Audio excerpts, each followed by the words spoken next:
Mga kabisnes naming minamahal, makikisuyo po kami. Naglalambing po kami sa inyo. Kung maaari po sana ay pakisuportahan natin Taong Gala. Pakisuportahan po natin Taong Gala. Analisa Reality Vlog. Analisa Reality Vlog. Anime Reactors TV.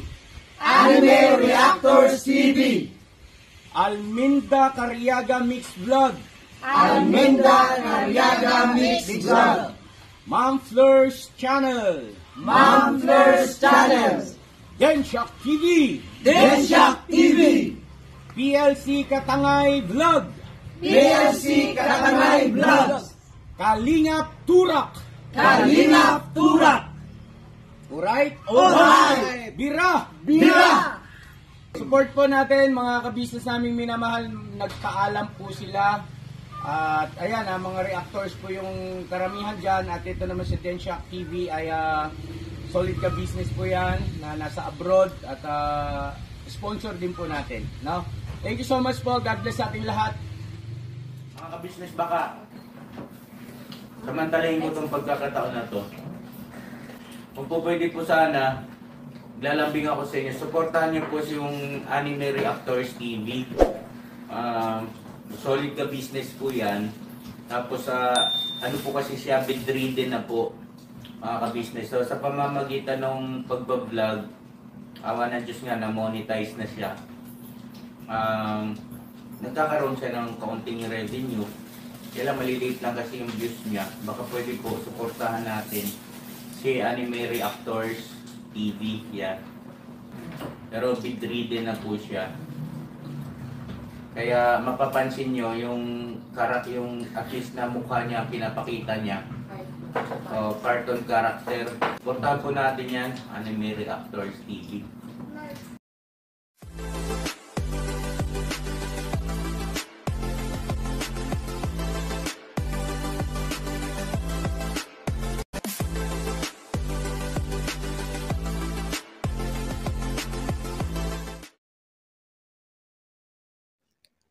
Hello guys, mapagpalang araw po sa ating lahat.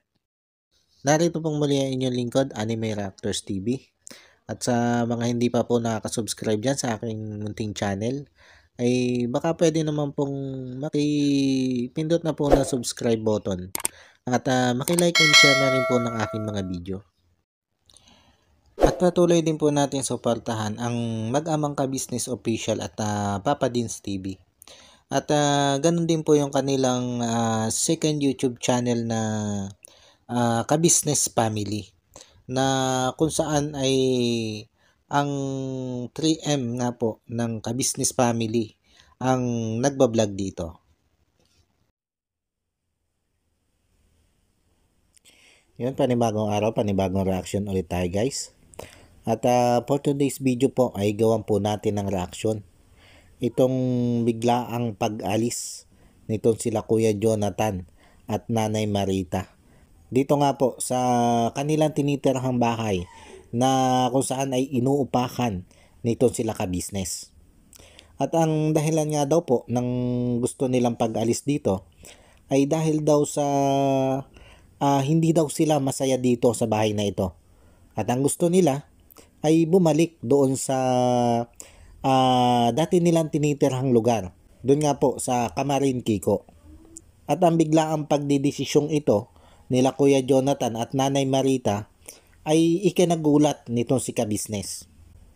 Kaya lang bagamat masakit sa kalooban ni Ka-Business na malayo na naman ang mag-inang ito dito sa kanila, ay walang magawa itong si Ka-Business.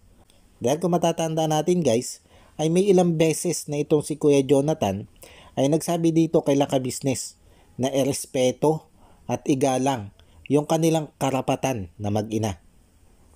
Kumbaga sa tuwing kukontrahin ni Ka-Business yung mga desisyon nitong si Kuya Jonathan na alam naman natin o nakikita naman natin na mali, ay agad ang pumapasok sa isip niya ay hindi sila binibigyan ng karapatan o sinasagkaan ang karapatan nilang mag-ina nitong sila Ka-Business. Kaya sa pagkakataong ito, masakit man dito kay Ka-Business na mapalayo na naman nga ito mag-inang ito sa kanila, ay walang magawa itong si ka-business, kundi pagbigyan ang kagustuhan nito mag-inang Kuya Jonathan at Nanay Marita. Dahil kung tututol na naman ito sila ka-business sa desisyong ito ng mag-inang ito, ay lalabas na naman doon na sila na naman ang masama. At iisipin na naman ito si Kuya Jonathan na sinasagka na naman nila ka-business ang kanilang karapatang magdesisyon para sa kanilang buhay. Kaya ito, ultima no, na matapos nga nila magdesisyon at magsabi dito kay Laka Business, ay pinayagan agad ito nila ka-business at ipinagayak ang lahat ng kanilang gamit at ipinatid sa mga kagwang doon sa kanilang lilipatang bahay dito nga po sa Kamarin Kiko. Pero syempre bago ito pinayagan ni ka-business, ay tinanong muna niya itong si Kuya Jonathan patungkol doon sa kanilang lilipatan. Kung meron na ba itong nakitang bahay na lilipatan at kung magkano ang magiging upa nila doon sa bahay na lilipatan na yon. At klinarong naman nito si Kuya Jonathan na meron na siyang nakitang lilipatang bahay. At ang sabi nga niya kay ka-business ay ang upa dito ay halagang 3,000 pesos. At dito ay sinabi ni ka-business dito kay Kuya Jonathan na yung sweldo nitong 5,000 ay i-advance ng ibigay nitong si ka-business. At ito yung gagamitin doon sa pang-upa nila sa bahay. Kumbaga, malinaw dito na hindi na sasagutin ni ka-business ang upa nitong sila Kuya Jonathan doon sa bahay na lilipatan nila. At ipinaliwanag nga dito ni ka-business kay Kuya Jonathan na ang magiging upa doon sa bahay na yon ay manggagaling mismo dito sa sinisweldo ni Kuya Jonathan kay Laka Business buwan-buwan. Dahil nag-usap na rin sila dito na kahit doon na sila nakatira sa dati nilang lugar na tinitiran ay dito pa rin siya magtatrabaho kay Laka Business. At binigyan na nga siya ng special treatment dito na alas 9 siya papasok at kung wala namang gawa ay pwede na siyang umuwi kahit bandang 1:00 pa lang ng hapon. Kaya lang, nandun pa rin sa 5,000 pesos ang kanyang sahod. Starting pa lang yan guys. Dahil pwede pa yan tumaas batay sa performance nito si Kuya Jonathan. Dahil hindi naman talaga pwede guys na ipantay agad dito sa mga ibang kagwang o ibang membro ng pamilya ka-business ang sweldo nito si Kuya Jonathan. Dahil kung tutuusin guys, ang trabaho naman dito kay Laka Business ay hindi naman katulad nung sa mga pumapasok na trabahador na 8 hours na wala halos tigil sa pagtatrabaho. Dito kasi pabanding-banding ka lang. Ika nga ng ibang kagwang ay ang trabaho mo lang dito ay tumambay at kumain. At may sweldo ka pa nga. At ang kalimitan lang nilang ginagawa dito ay maglinis ng mga sasakyan. At hindi naman yun nag-iisang gagawin ng isang membro lang ng ka-business family. Dahil tulong-tulong silang lahat dyan. Kumbaga yun lang yung kalimitan na ginagawa dito sa ka-business house. Tapos plus yung halimbawa, may mga mission nitong sila ka-business ay kasama ka sa mission. Na ano ba naman ginagawa pagkasama ka sa mission? Nakasakay ka lang, nakaupo ka lang doon sa van? At pagdating nyo doon sa lugar ng pagmimisyonan, ay magbubuhat ng kalahating kabang bigas? At o di kaya ay isang box ng grocery? Na hindi naman yung ganong kabigat. At hindi din lang iisang tao ang inaatasang magbuhat nun. Kundi marami kayo doon. Sama-sama kayong tulong-tulong kayo. Halinhanan kayo sa pagbubuhat nun. At hindi din inahayaan ni ka-business na iisang tao ang papasan ng mga pang-ayuda nilang yon. Kumbaga ganito kagaan lang yung trabaho dito kay Laka Business. At yung starting na 5,000, aba okay na yan kaysa sa wala kang trabaho. Kaysa doon sa nakatambay ka lang dyan sa inyong bahay, walang dumarating na nising konduling sa'yo sa maghapon, o di kayo namamalimos ka dyan sa lansangan, na Hindi mo alam kung may magbibigay sa'yo o wala. Maswerte pag may nagbigay. At pag wala ay uuwi ka ng halos gutom at pagod. At hindi mo alam kung saan ka kukuha na ipambibili mo ng pagkain. Samantalang dito kay Laka Business, bagamat 5,000 pa lang yung starting nitong si Kuya Jonathan, ay sinasabi naman ni Ka-Business na tataas at tataas yan. Depende sa gagawin performance nitong si Kuya Jonathan. Hindi naman sinasabi ni Ka-Business na gumawa ka dyan ng gumawa. Magtrabaho ka dyan na magtrabaho, ipakita mo sa amin yung sipag mo. Kundi ang gusto lang ni Ka-Business, yung nakikipagpartisipasyon ito si Kuya Jonathan sa lahat ng bagay dito nga sa kanyang mga kapatid sa Ka-Business family. Yun lang ang gusto ni Ka-Business. Hindi niya kailangan na sobrang sipag. Hindi niya kailangan yung tipong wala halos ikaw tigid sa paggawa dyan. Ang gusto lang niya ay yung makita, yung pakikipagpartisipasyon mo sa bawat isang kasama mo. Yun lang. At dito naman sa ginawa ni Ka-Business na desisyon na si Kuya Jonathan na nga ang shoulder sa upa ng bahay doon sa kanilang bagong lilipatan dito sa Kamarin, Kiko, ay ginawa ito ni Ka-Business para bigyan ito si Kuya Jonathan ng isang responsibilidad. At ang layunin dito ni Ka-Business ay matuto itong si Kuya Jonathan sa buhay.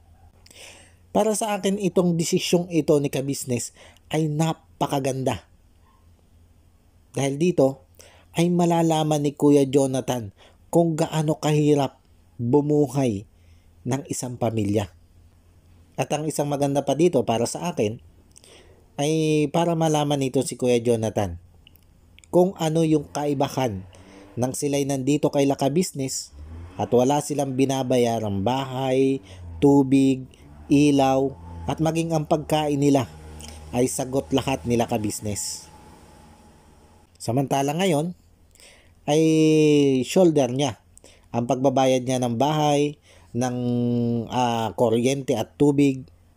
At yun sa pagkain naman ay sinabi naman ni Ka-Business na time to time ay dadalhan nila ito ng bigas at grocery.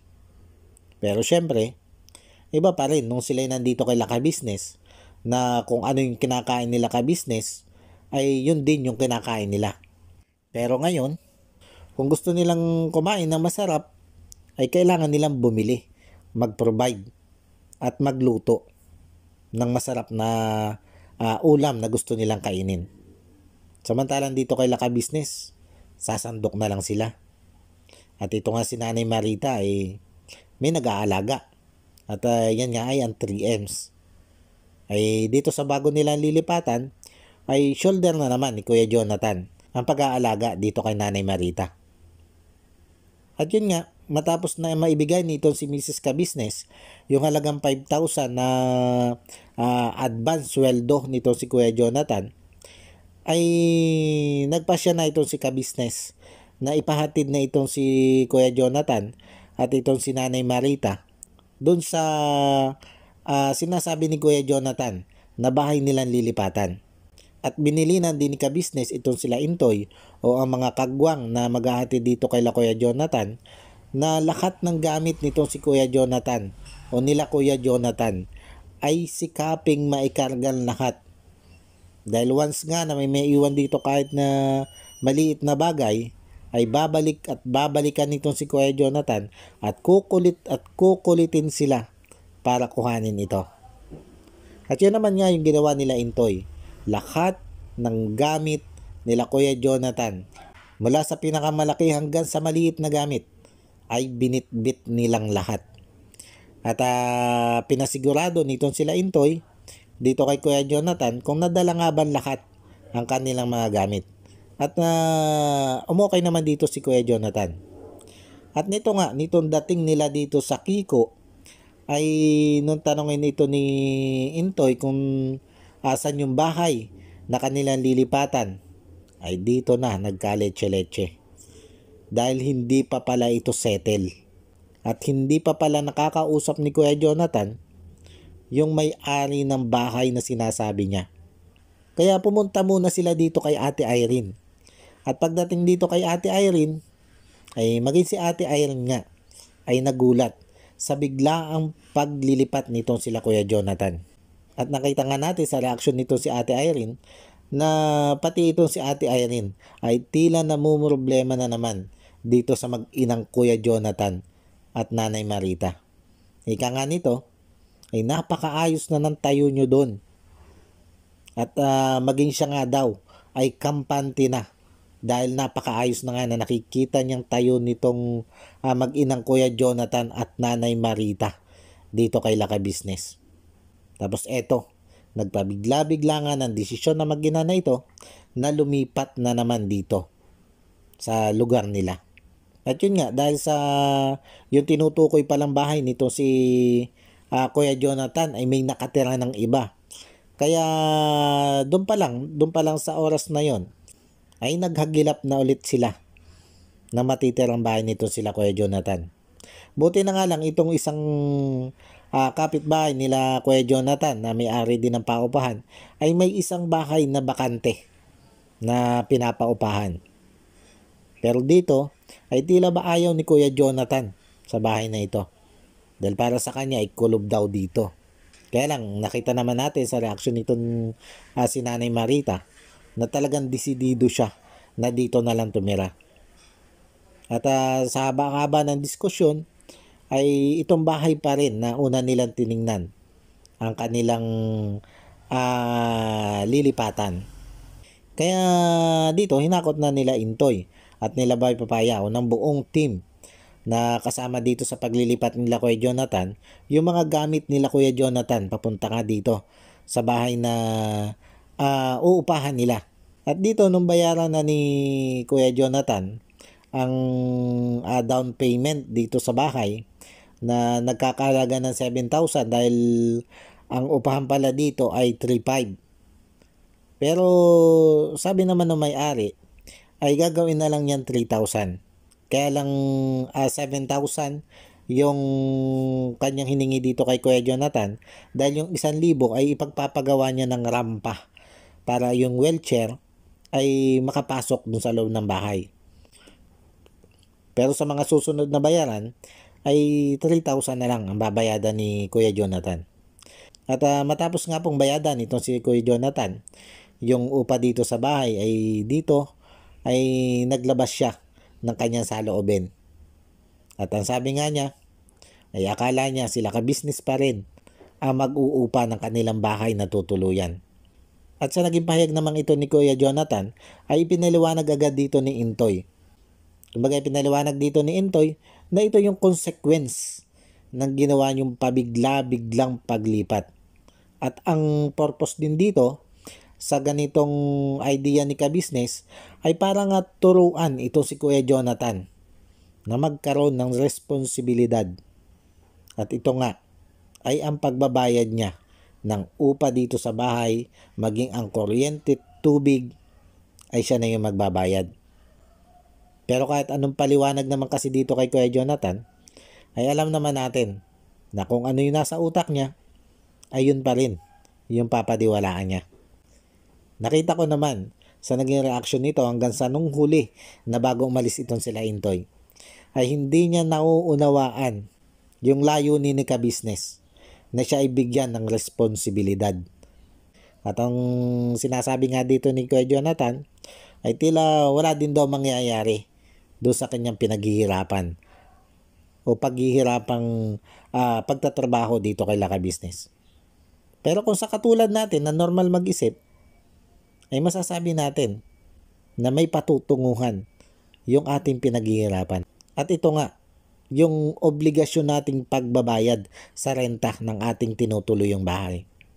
Kaya lang, yung mga ganong kasing bagay ay tila ba hirap itong si Kuya Jonathan na maabot ng kanyang isip.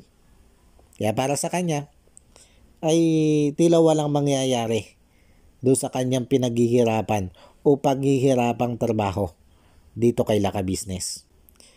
Pero ito naman guys, itong ginawang ito ni ka-business ay inilinaw naman niya sa ating mga viewers na kumbaga pagsubok lang ito para dito kay Kuya Jonathan. At hindi pa rin nila bibitawan ito sa gagawin nilang pagtulong. Kumbaga pagsubok ito kay Kuya Jonathan para maipakita nila o maiparamdam nila kung gaano kahirap ang mag-solo. Kung gaano kahirap ang ginawa nilang desisyon na yan.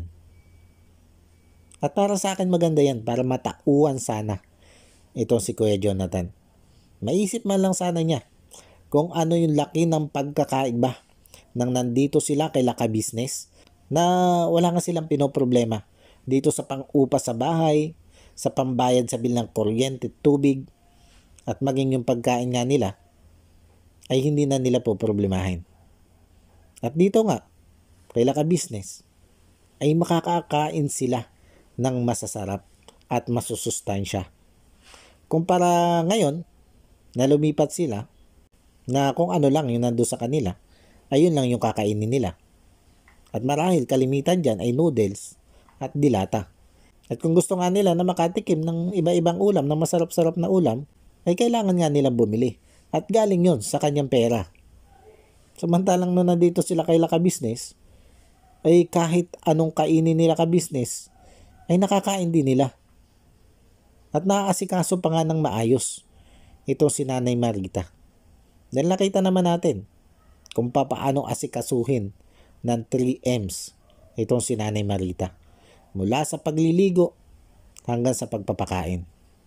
At ito yung isa sa mawawala sa kanila dahil nga sa ginawa nilang pabigla-biglang desisyon na ito.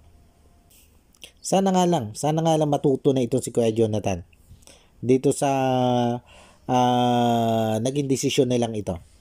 At yung sinasabi niya na pagbalik niya dito kay Laka Business ay ibang Jonathan na yung ipapakita niya dito sa kay Laka Business at maging sa ating mga viewers.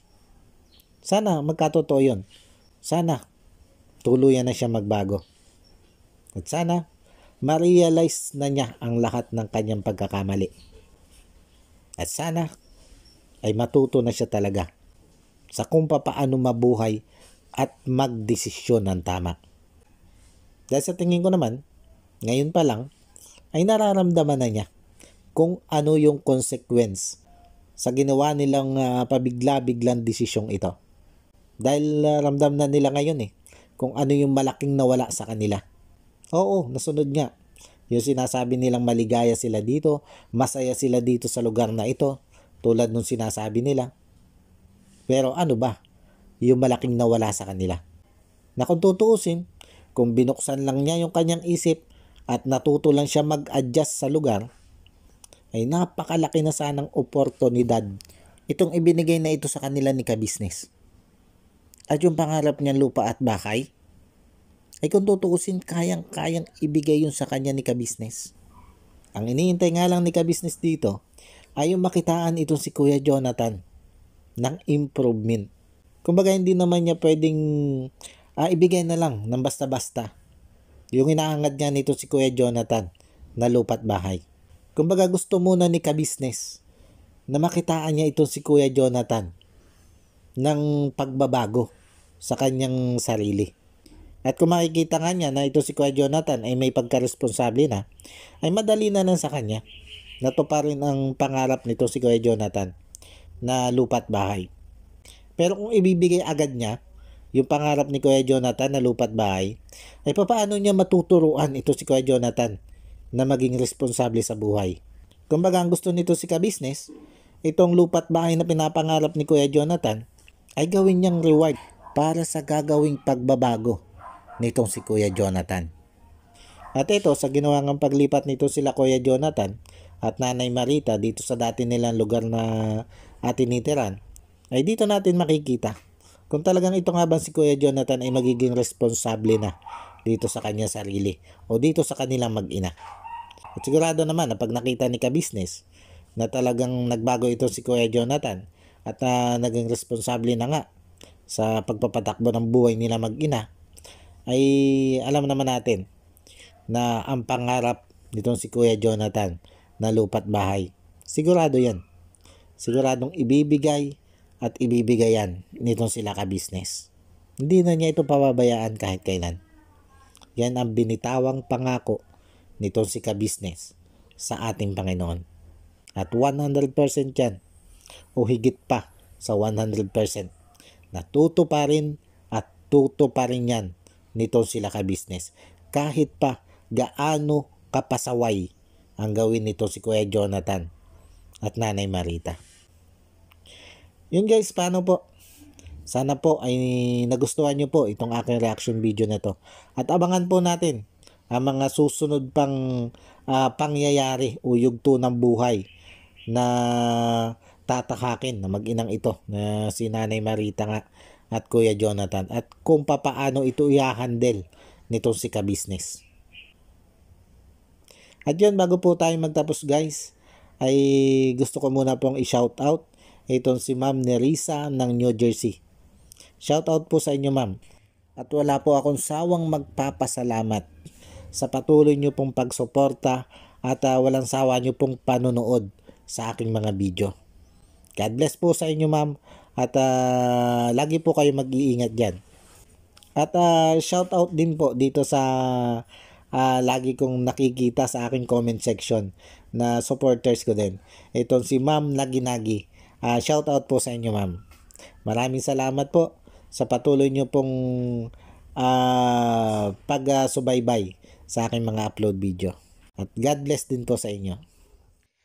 Paano po? Hanggang dito na lang muna po yung aking reaction video. At muli po ay maraming thank you po sa patuloy na sumusuporta at nanonood ng aking mga video. At sa mga hindi pa nga po nakaka-subscribe dyan ay baka pwede naman po makipindot na ng subscribe button at makilike and share na rin po ng aking mga video. Muli po ay maraming salamat po and God bless po sa inyong lahat. Anime Reactors, shout out po. Suportahan natin yan si Anime Reactors TV. Yan, pakisupport po natin. Siya po ay isang bedridden na mga ka-business. Check nyo po yung kanyang YouTube channel, Anime Reactors TV. Siya po siyang bedridden na, ayan, kahit papano nakakagawa-gawa siya ng mga reaction video patungkol sa ka-business official. Suportahan po natin para kahit papano magkaroon siya ng revenue. May magamit siya sa pambili-bili man lang ng gamot. Ano po mga ka-business.